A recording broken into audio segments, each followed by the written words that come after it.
দক্ষিণ চব্বিশ পরগনার বজবজ বিধানসভা কেন্দ্রকে ঘিরে ভোটের আগে উত্তপ্ত হয়ে উঠল রাজনীতি। প্রার্থী ঘোষণার পরে দলের অন্দরে শুরু হয়েছে তীব্র অসন্তোষ, যা এবার প্রকাশ্যে বিক্ষোভের আকার নিয়েছে।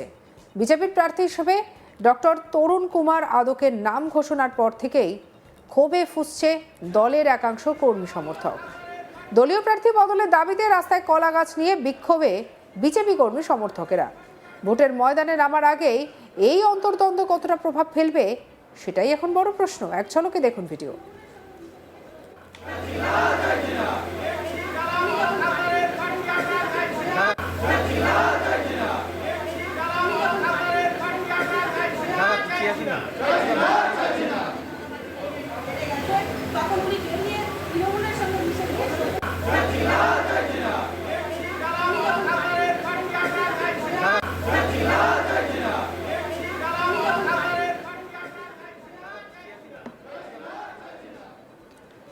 কলকাতার সল্টলেক এলাকায় বিজেপির পার্টি অফিসের সামনে রবিবার বিক্ষোভে ফেটে পড়েন বজবজ বিধানসভা কেন্দ্রের একাধিক কর্মী এবং সমর্থক। হাতে কলা গাছ নিয়ে মুখে কালো পতাকা বেঁধে তারা প্রতিবাদ জানান। তাদের অভিযোগ যে প্রার্থীকে দল টিকিট দিয়েছে, তার সঙ্গে তৃণমূল কংগ্রেস প্রার্থী অশোক দেবের যোগসূত্র রয়েছে। এই অভিযোগ ঘিরেই উত্তপ্ত হয়ে ওঠে পরিস্থিতি। বিক্ষোভকারীদের দাবি, 2021 সালের বিধানসভা নির্বাচনে ডক্টর তরুণ আদক বিজেপির প্রার্থী হিসেবে প্রতিদ্বন্দ্বিতা করেছিলেন, কিন্তু পরাজয়ের পর দীর্ঘ সময় তাকে এলাকায় দেখা যায়নি। শুধু তাই নয়, তাদের অভিযোগ তিনি নাকি তৃণমূল কংগ্রেসের কাছে লিখিতভাবে জানিয়েছেন যে তিনি আর বিজেপির সঙ্গে রাজনীতি করবেন না। আর সেই প্রেক্ষিতে প্রশ্ন উঠছে, কিভাবে তাকে আবার প্রার্থী করা হলো। ভোটের আগে এই সিদ্ধান্তে দলের তৃণমূলের স্তরের কর্মীদের ক্ষোভ সৃষ্টি হয়েছে। তাদের বক্তব্য, এমন একজন প্রার্থীকে সামনে রেখে ভোটে লড়াই করা কার্যত অসম্ভব। এমনকি বিক্ষোভকারীরা ব্যঙ্গ করে বলেন যে এই প্রার্থীর বদলে যদি একটি কলা গাছকে দাঁড় করানো হয়, তবুও বজবজে তৃণমূল কংগ্রেসকে হারানো সম্ভব। এই মন্তব্যই প্রমাণ করে কর্মীদের আস্থার সংকট কতটা গভীর হয়েছে।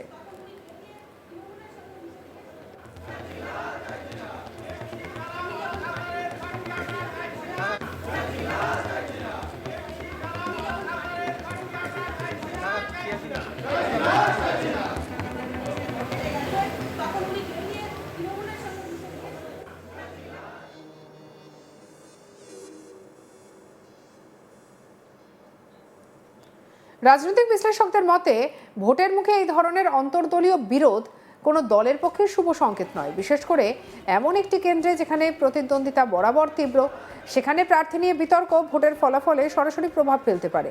কর্মীদের একাংশ স্পষ্ট জানিয়ে দিয়েছে, বর্তমান প্রার্থীকে সামনে রেখে তারা নির্বাচনী লড়াইয়ে নামতে আগ্রহী নয়। এই নিয়ে আমাদের কালেক সঞ্জয় কুমার মাঝির রিপোর্ট দেখাবো। বিজেপি প্রার্থী তরুণ কুমার আদকের বিরুদ্ধে অসন্তুষ্ট প্রকাশ করলেন এবং ক্ষোভ উগড়ে দিলেন বিজেপি কর্মী সমর্থকরা। কলকাতার সল্টলেক অফিসে গিয়ে তারা বিক্ষোভ দেখান এবং তার সাথে সাথে তারা স্লোগান তোলেন, বজবজের বিধায়ক তৃণমূল কংগ্রেসের অশোক দেবের সঙ্গে তার সেটিংস আছে এবং সেই সেটিংয়ের মাধ্যমে পার্টি তারা মানবেন না, তরুণ আদকের বদলে অন্য কোনো প্রার্থী দিতে হবে, এমনভাবে তারা অভিযোগ করলেন। তারই পাশাপাশি তারা একটি কলা গাছ দিয়ে বললেন যে এই অশোক দেবের বিরুদ্ধে যদি এই কলা গাছ চিহ্ন নিয়ে তারা দাঁড় করান, তাহলে বজবজ বিধানসভায় অশোক দেবের পরাজয় হবে এবং কলা গাছ চিহ্ন তারা জয়লাভ করবেন। তরুণ কুমার আদকের বিরুদ্ধে কর্মীরা ক্ষোভ প্রকাশ করেন যে তিনি বলেন যে 2021 সালে বিধানসভা ভোটে তিনি অশোক দেবের বিরুদ্ধেই প্রার্থী হয়েছিলেন, কিন্তু তারপরে তিনি পরাজয় হয়। তারপর প্রায় 2 বছর তরুণ কুমার আদককে খোঁজ পাওয়া যায়নি। তারপর 2019 সালে তিনি লোকসভা নির্বাচনে তাকে দেখা গেছিল, তারপর কিছু সময় পর দেখা যায়নি। এমনকি এখানে বিজেপির কর্মীরা খোদ বলছেন, ক্যামেরার সামনে তেনারা না বললেও তেনারাই বলছেন যে তরুণ আদক বিজেপির কাছে একটি মুচলেখা লিখেছিলেন, তাতে বলেছিলেন তিনি আর কোনোদিন বিজেপির পার্টি করবেন না। তাদের অভিযোগ যে যখন দল সরকারের বিরুদ্ধে বা শাসক দলের বিরুদ্ধে যখন অন্যায় বুক চিতিয়ে দাঁড়িয়েছিল, কিন্তু সেখানে তরুণ আদক তখন কোথায় ছিল?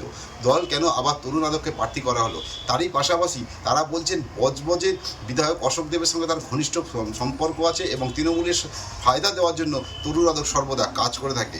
এদিকে বজবজে বিধানসভায় তৃণমূল প্রার্থী অশোক কুমার দে তিনি 6 বারে বিজয়ী এবং তিনি এবার 7ম বার তিনি আবার দাঁড়িয়ে। এই যে বর্ষিয়ান নেতা অশোক দেবের বিরুদ্ধে যে তারা তরুণ আদককে দাঁড় করায় তারা নিজেদের মধ্যে একটা অসন্তুষ্ট দেখা যায়। তারই পাশাপাশি তারা অভিযোগ করেন যে অশোক দেবের সঙ্গে এবং তৃণমূলের সঙ্গে তরুণ আদকের যথেষ্ট ঘনিষ্ঠ সম্পর্ক হলো। তরুণ আদক হচ্ছে বজবজে ভূমিপুত্র, তিনি পেশায় তিনি একজন চিকিৎসক এবং তারা একটা নার্সিংহোম চালায় এবং তিনি সুবাদে তৃণমূলের সঙ্গে তার যোগসাজের সূত্র আছে বলে তারা ক্ষোভ দেখায়। শুধু তারা মুখে কালো কাপড় লাগিয়ে তারা বিক্ষোভ করেন। তারই পাশাপাশি তারা অভিযোগ করেন যে অবিলম্বে তরুণ আদককে পরিবর্তন করতে হবে, না হলে তারা একটি কলা গাছ কে চিহ্ন হিসাবে ব্যবহার করে তাকে জিতবেন। তারা এতটাই যে জয়ের জন্য আশাবাদী যে এই বজবজ বিধানসভায় অশোক দেবকে মানুষ আর পছন্দ করে না, যেহেতু অশোক দেব তৃণমূল কংগ্রেসের 6 বার তিনি বিধায়ক, কিন্তু বজবজের জন্য কোনো উন্নয়ন তিনি করেনি।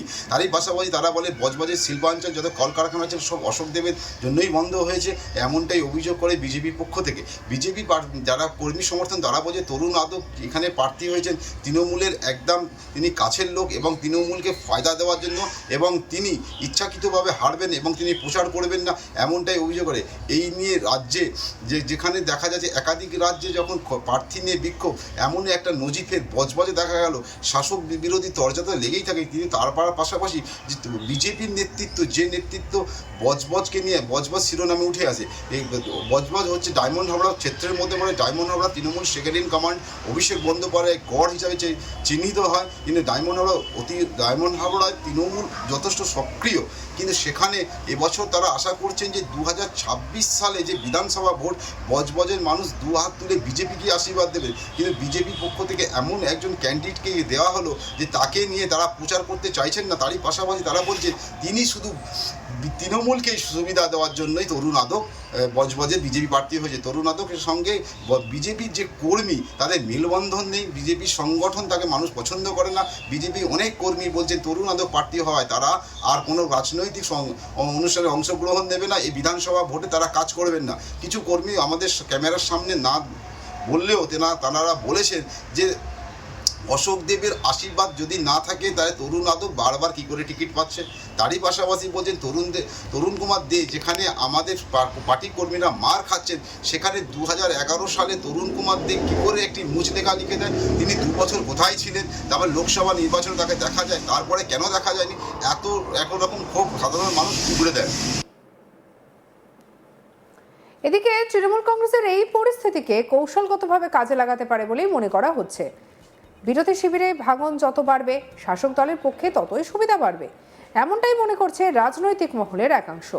সব মিলিয়ে বজবজ বিধানসভা কেন্দ্রে এখন শুধুই নির্বাচনী ক্ষেত্র নয়, বরং তা হয়ে উঠেছে রাজনৈতিক সংঘাত এবং কৌশলের এক গুরুত্বপূর্ণ মঞ্চ। প্রার্থী নির্বাচন ঘিরে এই বিক্ষোভ শেষ পর্যন্ত কোন দিকে গড়ায় এবং তা ভোটের ফলাফলে কতটা প্রভাব ফেলে, সেদিকেই এখন তাকিয়ে রাজ্যের রাজনৈতিক মহল।